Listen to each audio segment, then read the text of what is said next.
Okay, today we're going over the use of hands when it comes to personal training and why it's so important that you use your hands and also how to use your hands. It's a common question that I keep getting asked every time personal trainers come on.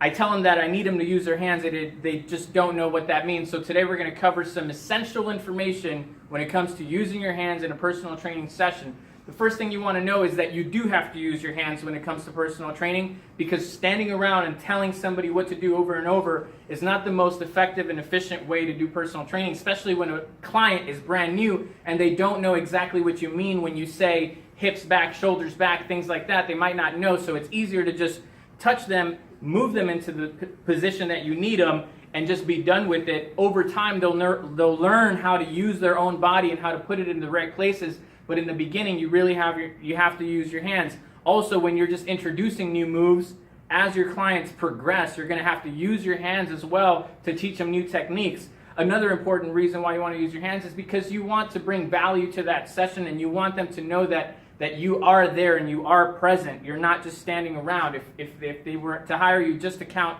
repetitions, that wouldn't be of enough value. So you have to add value by being present and being very active when it comes to personal training. So we'll have Chris come in and we'll just go over some easy, quick tips. Number one, things to keep in mind is that when you touch somebody, you want to just use your fingertips and not the whole hand, right? The hand is a little too personal. It's a little too in their space. It can feel a little uncomfortable, and there really is no need. I should never, or your manager should never see you using your entire hand to cue somebody. Fingertips are enough, and only 2 to 3 fingers should be all you need to guide somebody through a motion.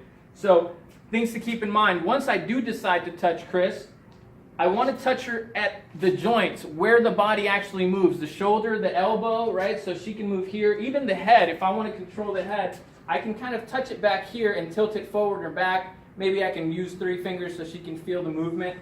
But I shouldn't have to be in front of the head, right? I can control it from the sides where it feels comfortable. I can use 2 fingertips to get there. Same thing with the shoulders. I can just use my fingertips to tell her, hey, I need the shoulders back. Good. If we went into an actual movement, maybe a squat. Show me a squat. Right? Okay. It might be a squat. She's doing it on purpose, moving forward. The mistake a lot of trainers make is we verbally just try to ask them to push their hips back, right? So most trainers, at least if you're working at Logic, you should know that this is not a proper squat. What we do is we try to get them to push back into their heels, or we tell them chest back or heels back, but that doesn't really mean anything. What you'll find is that the client just kind of stays doing the same thing that they're doing. So give me 5 squats like that, right? So this is what it looks like. Can you push to your heels? Okay, get the hips back. Okay, just push the hips back. And they might try, but other things will fall apart. So relax. So what I want to do is get in their space and guide them. So you're going to push your hips back. And now if she tries to go forward, I can kind of control her by controlling the joints, only using my fingertips. So Chris shouldn't feel like I'm in her space. I'm still far away. If she falls, I can catch her right there. I can also have her push the knees apart, shoulder blades back, always using the fingertips, always controlling the joints. I can go to the wrist, have her extend. Again, if I want her arms further up, I can push from the elbow and get her to where I need her to be. Boom. Perfect.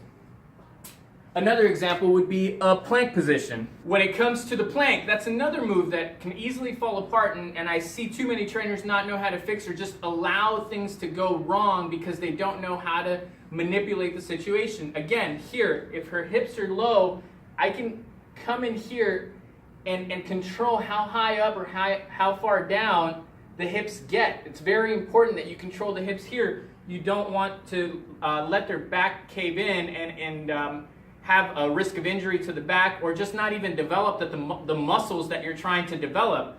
Another thing here too is we can bring head up a little bit down, right? Shoulders come back, contract the shoulders. So see if you can pull your shoulder blades together.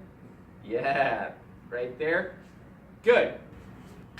So using your hands when it comes to personal training is very important. You can find other ways to introduce your hands by maybe giving them targets to reach when they're doing bicep curls. or just being more engaged with holding onto equipment and things like that. But using your hands is very important.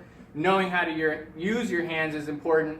And also just remember that if you stop using your hands when something goes wrong, you are doing that client a disservice by not correcting the form when you catch it. Now, we'll make other videos on how to regress a movement, because most likely if you try to fix it with your hands and you can't, then the next problem that might be happening is that the movement is actually too advanced in some way for that person. So that'll be for another day.